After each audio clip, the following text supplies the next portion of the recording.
तो आज मैं आपको एक अनोखी रहस्यमय कहानी सुनाऊंगा। अगर आप चैनल पर नए हैं तो अभी सब्सक्राइब कर ले, क्योंकि यह मेरा दूसरा नया चैनल है। तथा कहानी पूरा देखे, अंत में एक अनोखा रहस्य छुपा है। धन्यवाद। तो सुनिए। गंगा किनारे बसे छोटे से शहर में एक मीरा नाम की महिला रहती थी।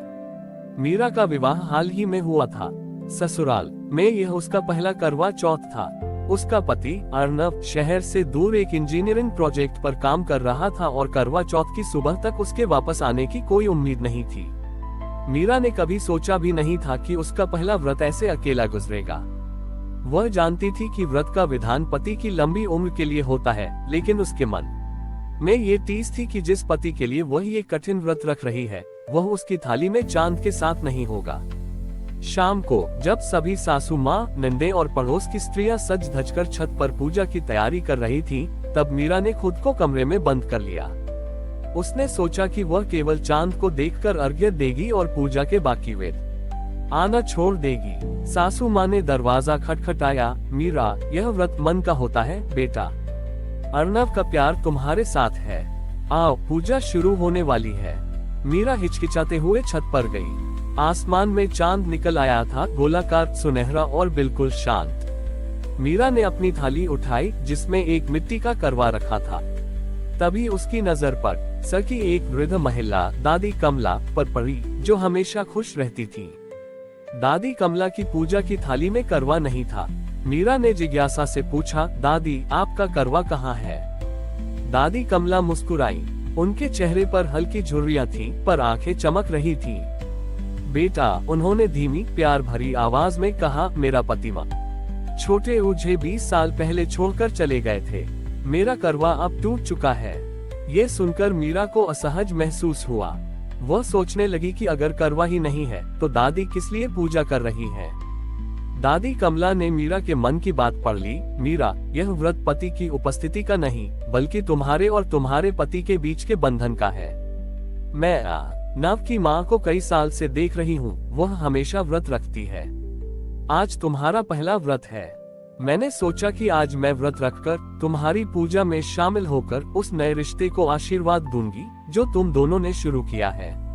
उन्होंने आगे कहा, मेरा व्रत अब पति की लंबी उम्र का नहीं रहा, बल्कि पीढ़ियों की खुशियों के लिए है।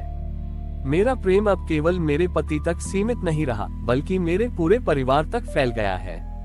मीरा को अचानक एक नई रोशनी मिली। उसने महसूस किया कि यह व्रत केवल उसके पति के लिए नहीं है, बल्कि उस पूरे परिवार के लिए है जिसमें वह शामिल हुई है। यह व्रत प्रेम, त्याग और एक दूसरे के प्रति सम्मान का प्रतीक है। उसने तुरंत अपना पहला करवा उठाया और उसे दादी कमला के सामने रख दिया। दादी, मीरा ने कहा, आज से आपका करवा भी यह है। यह मेरा और अर्नव का पहला करवा है और मैं चाहती हूँ कि आप हमें आशीर्वाद देने के लिए इसे अपनी पूजा में शामिल करें। दादी कमला की आंखों में आंसू आ गए। उन्होंने करवा उठाया और मीरा को गले लगा लिया। जैसे ही मीरा ने चांद को अर्घ्य दिया, दरवाजे पर कार के हॉर्न की आवाज आई। यह अर्नव था, जिसने अपनी टीम को काम सौंपकर रात के अंतिम समय पर भी मीरा के लिए घर आने का फैसला किया था। अर्नव ने छत पर आकर अपनी पत्नी को गले लगाया, पर मीरा के मन में अब कोई शिकायत नहीं थी। उसने इस रात को न केवल अपने पति को पाया, बल्कि व्रत का सच्चा अर्थ भी समझ लिया कि प्रेम का धागा जब परिवार के हर सदस्य से जुड़ता है, तभी वह सबसे मजबूत होता है। उसका पहला करवा चौथ किसी अकेलेपन का नहीं, बल्कि रिश्तों की एक नई शुरुआत का प्रतीक बन गया था। अगले दिन करवा चौथ की सुबह जब सूरज की पहली किरणें छत पर फैली, तो मीरा ने अपनी सास और दादी कमला के साथ मिलकर उस मिट्टी के करवे को देखा। वह करवा अब केवल मिट्टी का बर्तन नहीं था, बल्कि रिश्तों की अटूट डोर का प्रतीक बन चुका था। अर्नव ने नाश्ते की मेज पर मीरा से पूछा, मीरा, कल तुमने मुझे आने में हुई देरी के लिए एक बार भी शिकायत नहीं की। मुझे लगा था तुम्हारा पहला व्रत है, तुम नाराज होगी। मीरा मुस्कुराए और उसने दादी कमला की कहानी सुनाई। अर्नव, दादी ने मुझे सिखाया कि प्रेम किसी की उपस्थिति का मोहताज नहीं होता। मेरा व्रत केवल तुम्हारी लंबी उम्र के लिए नहीं था, बल्कि इस घर की खुशियों के लिए था। अर्नव को अपनी पत्नी के विचारों की गहराई पर बहुत गर्व महसूस हुआ। शाम को जब अर्नव काम से घर लौटा तो उसने मीरा को कमरे में अकेला पाया। वह कुछ बेचैन लग रही थी। क्या हुआ मीरा, सब ठीक है? अर्नव ने पूछा। मीरा ने एक गहरी सांस ली। अर्नव, मुझे एक बात परेशान कर रही है। कल जब दादी कमला ने व्रत रखा था तो सबने उनकी तारीफ की, लेकिन किसी ने यह नहीं पूछा कि जब उनके पति 20 साल पहले चले गए थे तो उन्होंने अपने अधूरे वादों को कैसे पूरा किया। उद्धरण चिन्ह। अर्नव ने मीरा का हाथ पकड़ा। तुम क्या कहना चाहती हो? अर्नव, मीरा ने दृढ़ता से कहा, हर प्रेम कहानी का अंत हमेशा खुशी से रहने वाला नहीं होता। दादी का प्रेम अटूट है, पर उनका दाम्पत्य अधूरा रह गया।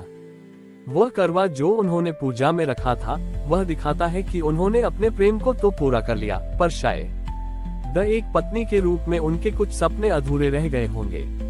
मीरा की बात सुनकर अर्नव को कुछ नया विचार आया। मीरा, तुम बिल्कुल सही कह रही हो। करवा चौथ पर हम पति की लंबी उम्र मांगते हैं, पर कभी कभी हम ये भूल जाते हैं कि उस लंबी उम्र में हम अपनी पत्नी को कैसा सहयोग देंगे ताकि उसके सपने अधूरे न रह जाएं। अगले करवा चौथ की तैयारी शुरू होने से ठीक पहले अर्नव ने एक महत्वपूर्ण कदम उठाया। उसने परिवार की सारी महिलाओं, दादी कमला सहित को इकट्ठा किया। उसने सबके सामने कहा, इस करवा चौथ पर मैं केवल लंबी उम्र का वरदान नहीं मांगना चाहता, मैं मीरा के सपनों को पूरा करने का वादा करना चाहता हूँ। मीरा, तुम्हारा सपना है कि तुम फिर से अपनी कला की पढ़ाई शुरू करो। मैं आज यह वचन देता हूँ कि अगले साल के करवा चौथ से पहले तुम अपनी कक्षा में वापस जाओगी। मैं तुम्हारे साथ रहूंगा जैसे तुम मेरे साथ रहती हो। और उसने दादी कमला की ओर मुड़कर कहा, दादी, आप जिस गांव से आई थी वहाँ बच्चों के लिए एक पुस्तकालय बनाने का आपका सपना अधूरा रह गया था। मैं और मीरा आज से उस प्रोजेक्ट पर काम शुरू करेंगे। ये वादा सिर्फ पति पत्नी का नहीं है, यह इस परिवार की नई पीढ़ी का वादा है कि हम अधूरे रिश्तों को पूरा करेंगे। पूरे घर की महिलाओं की आंखों में आंसू थे। इस बार करवा चौथ का व्रत केवल एक रस्म नहीं रहा, यह आत्मसम्मान, साझेदारी और अधूरे सपनों को पूरा करने की प्रेरणा बन गया। मीरा ने जब अगले करवा चौथ पर चांद को अर्घ्य दिया तो उसके मन में कोई सवाल नहीं था। उसके पास अर्नव का साथ था, दादी का आशीर्वाद था और सबसे महत्वपूर्ण एक ऐसा रिश्ता था जो लंबी उम्र के साथ साथ समानता और सपनों की उड़ान का भी प्रतीक था। उस साल का करवा चौथ उनके लिए अधूरे वादे को पूरा करने का त्योहार बन गया।